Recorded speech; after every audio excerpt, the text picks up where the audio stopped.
Hi guys, Robin, Fraser and myself are doing our presentation on the documentary The Thin Blue Line by Errol Morris. So I'll just start by providing a little context for any people who haven't managed to see the film or to provide a refresher for those who have. So this documentary centres around events that occurred in 1976 that led to the murder of police officer Woods. Randall Dale Adams was convicted for the crime, and the producer Errol Morris believed there had been a miscarriage of justice, so he made the film The Thin Blue Line, which came out in 1988. The director Morris manages to gather an extensive lineup of people to feature in the film, from witnesses to suspects and even prosecutors and police members. So, before we get into the film itself, I would like to give you guys an understanding of the director, as it may help us understand a few of his choices in the film more clearly. So, Errol Morris's career has spanned many decades and has been predominantly based on making documentaries and films which examine and investigate authority and eccentrics.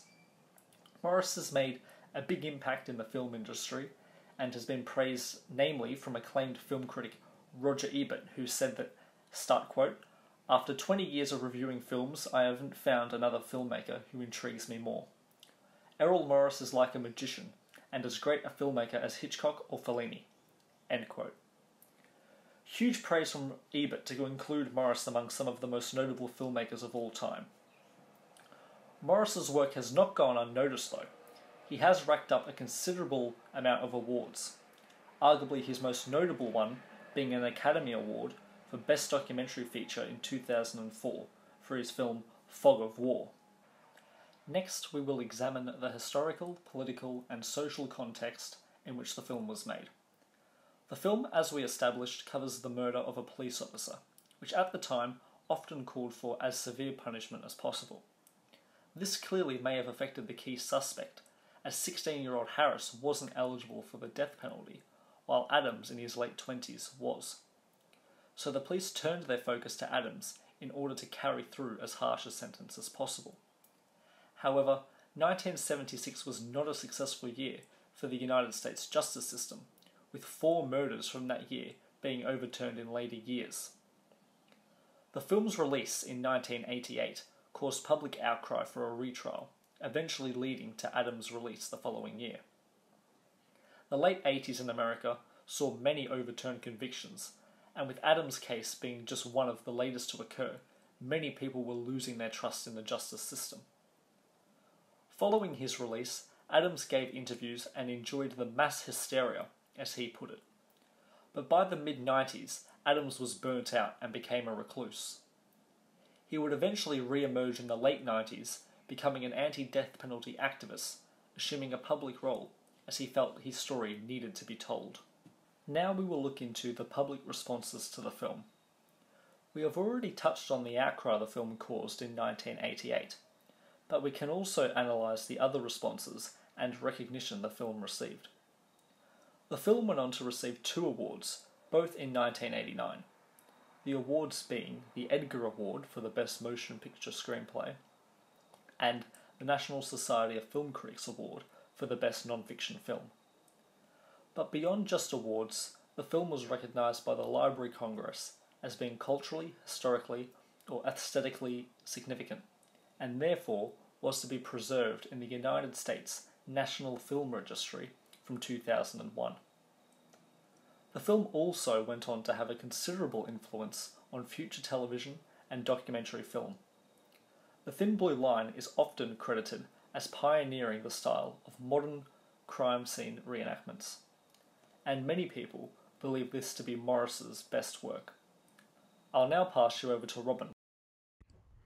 Morris goes to great effort to prove the innocence of Adams by reenacting possible scenarios, assembling witnesses, interviewing suspects, and etc. Morris believed that the court had convicted the wrong suspect. He, however, did not tell the audience his opinion directly. He did it by interviewing 4 of the key witnesses. He successfully demonstrated that each of the witnesses to some extent committed perjury in their testimony. The documentary invites the audience as a sort of new jury to help reach a new verdict with the information highlighted in the documentary. The courtroom and the closet in the thin blue line and capturing the fragments confirms that use of this mode, which is report when it expresses how Morris shows the evidence does not add up.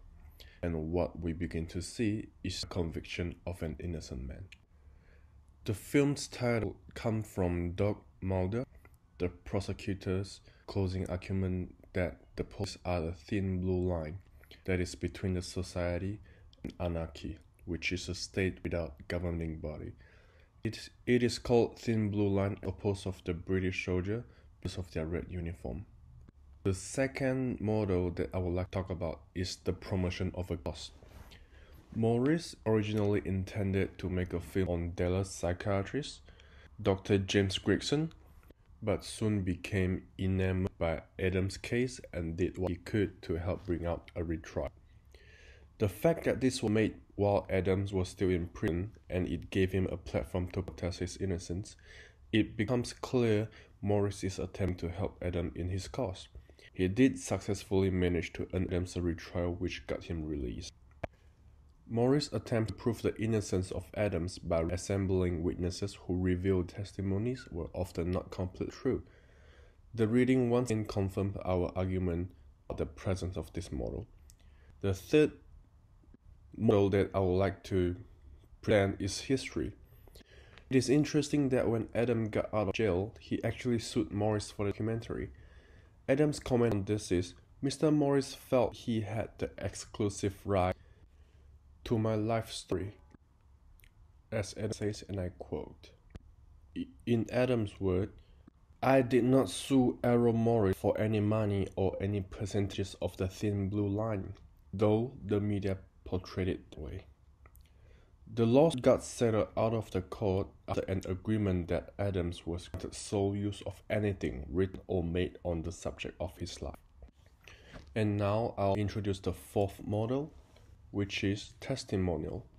The testimony of the female officer is doubtful because it has changed and conflicted to her original testimony a week after she came out of a government department. It brings the question of what really happened in there. And did they really just ask her more questions and bring back her memory? And finally, the mode of this documentary falls into expository. It falls into this expository mode because it fits into the requirement of it, which are description, sequence, compare and contrast, cause and effect, and problem and solution. The description is the intro. Sequence is storytelling of what happened in the case. Compare and contrast are how Morris compared to two subjects' history. Cause and effect is how the choice of each subject leads to their common consequence. For example, if Adam left a day earlier, or if he had prepared more gas in the car, he wouldn't have to stop beside the road, and none of this event would happen. Thanks, Robin. Hi everyone, I'm Fraser, and I'm going to be talking about a few more of the key talking points that arose from the film. Starting with the key issues with the subject matter. Issues with the American justice system. As previously mentioned, following the Thin Blue Line's release in 1988, the demand for a retrial reached new heights. The publicity that the film brought about increased exposure towards recently convicted citizens. According to the National Registry of Exonerations, from the period of 1988 to 1992, there were 8 convictions overturned, including that of Randall Dale Adams. This period of overturned convictions is one of the worst in American history and caused a huge amount of distrust between the American people and their justice system. The Thin Blue Line highlights the fact that Randall Adams and David Harris's stories did not have the same timeline. This was a serious problem, considering Harris's timeline was used to convict Adams. As you watch the documentary, it becomes harder and harder to believe those who are being interviewed, and we see the misinformation, bias, and deception that came into the court case via wildly inaccurate witness testimony and an exaggerated psychiatric assessment. Errol Morris is a firm believer that human error is the main reason for the difficulty in finding the truth, and he is able to demonstrate this in his film. Slowly, the audience begins to understand that the only people who truly know what happened on that night are Randall Adams and David Harris. Once the audience knows that, Morris leaves Harris with the final say in an audio recording. Well, what do you think about whether or not he's innocent? I'm sure he is. How can you be sure?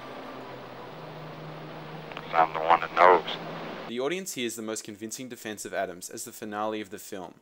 By placing this at the end of the film, rather than the beginning, Morris forces the audience to feel the weight of the lies and misinformation that led to the wrongful conviction of Randall Adams, and this no doubt contributed to the public response to the film and demand for a retrial. Notion of the closet. At the heart of The Thin Blue Line is a homosexual event that goes unexplored and becomes a defining absence, Druick 2008. The notion of the closet refers to the secrecy that often accompanied homosexual identity and interaction at the time of the release of The Thin Blue Line. Druick 2008, page 443, felt that one of the more defining issues that compelled the framing of Adams by the police and Morris's particular approach to telling this story is the relationship between the two men involved.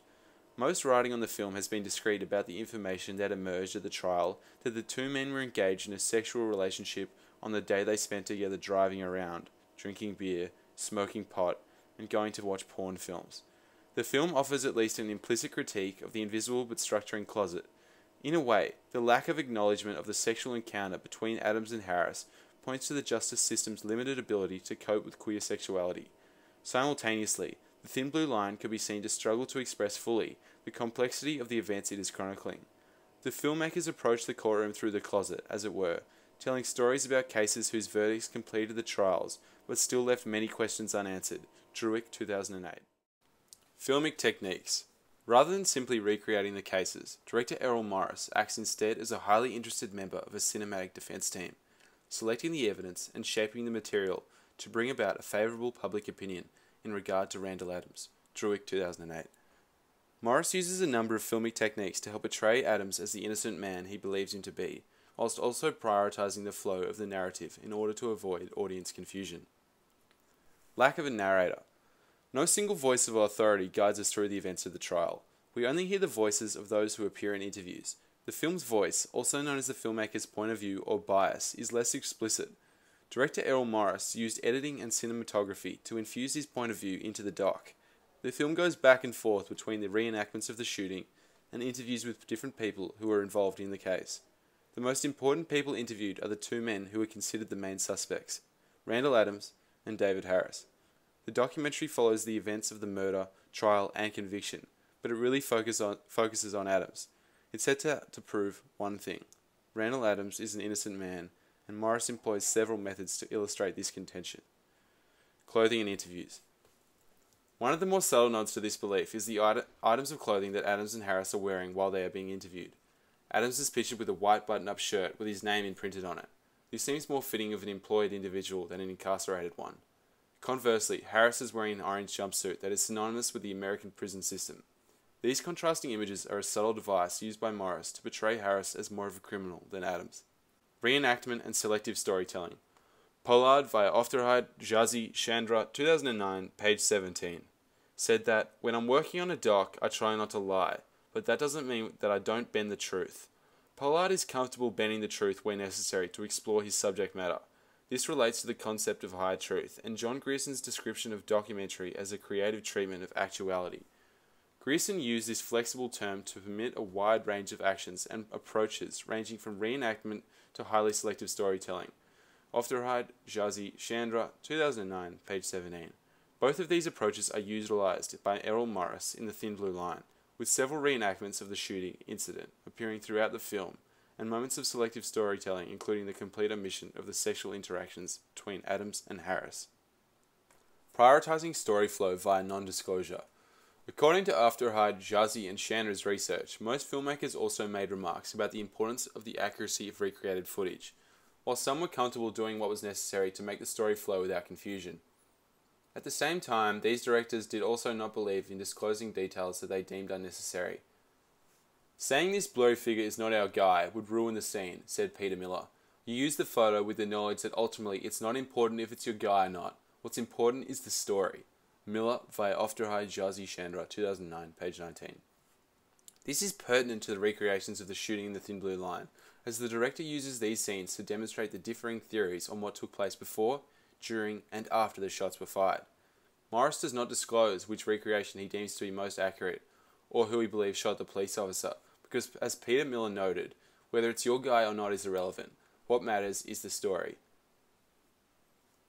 One of the filmic techniques used by director Errol Morris during these sequences to avoid disclosure and propel the story was to employ mostly wide shots and extreme close-ups of objects, whilst rarely showing us faces. As a result of this, as you watch the film, you never feel like you have the full story. Without the faces, everything seems surreal, as if we are just outside of what is happening. This is because the events we are watching are not real. We only watch the story from the point of view of whoever is interviewed at that time. As a result, as the story develops, the scenes constantly change. The car becomes a different model. There is sometimes 2 people in the offender's car, and at other times there is only 1. And sometimes the female police officer is in her vehicle, and sometimes she is out of it. The film continues to show conflicting stories by different sources, which makes us wonder who is actually telling us the truth, and keeps the audience guessing right up until the end of the film. Another example of the editing practices Morris uses is in The Thin Blue Line, is a shot of the female officer's milkshake flying through the air. Whilst accompanied by people saying she had an inconsistent testimony, no one was sure where she was standing when her partner was shot. The milkshake flying through the air drives home to the audience the chaos and incoherence of the events that transpired not only on the night of the shooting, but throughout Adams' trial. Questions of ethics, responsibility, and representation. The process of film editing, collapsing actual time into screen time while shaping a film story, involves choices that filmmakers often consider in ethical terms. Aufderheide, Jazzy, Chandra, 2009, page 17. These ethical considerations or responsibilities are a constant in the minds of filmmakers whilst constructing their films. Recreation of shooting and portrayal of the killer. Documentary filmmakers often rely on recreations to engage and inform the audience, but according to the study by Aufderheide, Jazzy and Chandra, most believe that it was ethical that audiences be made aware that the footage is indeed a recreation. In The Thin Blue Line, Morris includes several recreations of the shooting, and due to the sheer number of times we see the incident unfold in different ways, it is clear that the footage is that of a recreation. This is important because, as is apparent with any sort of true crime production, be it a podcast or filmic in this case, the ethics regarding the portrayal of the killer, the victim, and the incident itself is worth considering. The victim's family is of most concern in this regard, as they will in all likelihood be resistant to reliving the crime that, in this example, took the life of their loved one. Also worth noting is the portrayal of the killer and whether giving the killer a platform after committing a crime such as this is ethically moral. As previously mentioned, David Harris appears in a prison jumpsuit and is framed as a guilty party by Morris throughout the film. However, whether or not this makes it ethical to recreate the incident several times and display Harris on such a scale is up for debate. Credibility of witnesses. Asher via Aufderheide, Jazzy, Chandra, 2009, page 8. Said that revealing a subject's weaknesses or positions that the audience is likely to find laughable or repellent can be justified when they are taking advantage of other people, or when they are so completely convinced of their own rightness they would be happy with their portrayal. You don't owe them more than that. This is applicable to the interviews with the 3 supposed witnesses who provided testimonies during Adams' trial, as each of these individuals under oath provided mostly inaccurate rebuttal to Adams' testimony and continued to do in their respective interviews. Morris is arguably within his rights to highlight the inaccuracy and mistruths that dictated their testimonies. Omission of homosexual interaction. Although mainly focused on the retrial of a criminal case, The Thin Blue Line also explores the entanglement, or the lack thereof, of sexual life in the criminal justice system. However, the film's commitment to keeping certain sexual activities private means it backs away from challenging the norms of the public sphere at this time. Druick, 2008. One might imagine that Morris would have pursued the murderous couple-on-the-run motif in his retelling of the events, yet he leaves this vein entirely untapped. The film instead goes in the opposite direction, leaving out the fact of the men's sexual interaction completely, perhaps in an attempt to ensure that this disclosure not put Adams, living on death row when the interviews were conducted in 1986, at risk. Druick, 2008. For this reason alone, it is understandable why Morris may have avoided focusing on the homosexual relationship between Adams and Harris.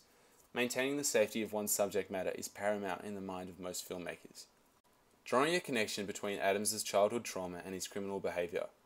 Druick, 2008, page 447, notes that, toward the end of The Thin Blue Line, Morris includes a sequence about the childhood of David Harris, a convicted killer against whom Morris has built a case throughout the film in his attempt to exonerate Adams. In this sequence, Morris uses family snapshots to sketch a viable narrative of Harris's psychopathology. Harris himself, heard in a voiceover, uses the jargon of therapy to narrate his own story, the accidental death of his elder brother, his inability ever to please his father again, and the birth of a new brother lavished with the paternal affection he felt he had missed. Morris shows with the flimsiest of psychological profiles that crime has become a means of gaining parental affection and attention for Harris. Whether or not Harris's childhood trauma led to his criminal behaviour is difficult to conclude, but Morris's decision to use the discourse of early trauma to indicate something was not right with Davis Harris psychologically was certainly questionable ethically. Burning questions. As part of our assignment, we were asked to prepare ourselves for a group discussion following our presentation, and so we came up with a number of questions to provoke conversation following our presentation. Question 1. Why do you feel that Errol Morris decided not to include any detail about the sexual encounter between Randall Adams and David Harris? Question 2. Was it ethically moral to recreate the shooting event several times and include David Harris in the documentary? Question 3. What are your thoughts on Morris pointing to Harris's childhood trauma as a trigger for his criminal behaviour? As you can see, most of these questions revolve around ethics and whether Errol Morris was ethical in including them in his film. References. Here you can see the readings we consulted prior to and during our presentation, all of which were helpful in assembling information for the Thin Blue Line presentation, but also provided valuable background information on the documentary field. References. Here you can see the references we consulted from articles, web pages, and videos, both prior to and during our presentation. Thank you for watching. We hope you enjoyed our presentation on the Thin Blue Line, directed by Errol Morris.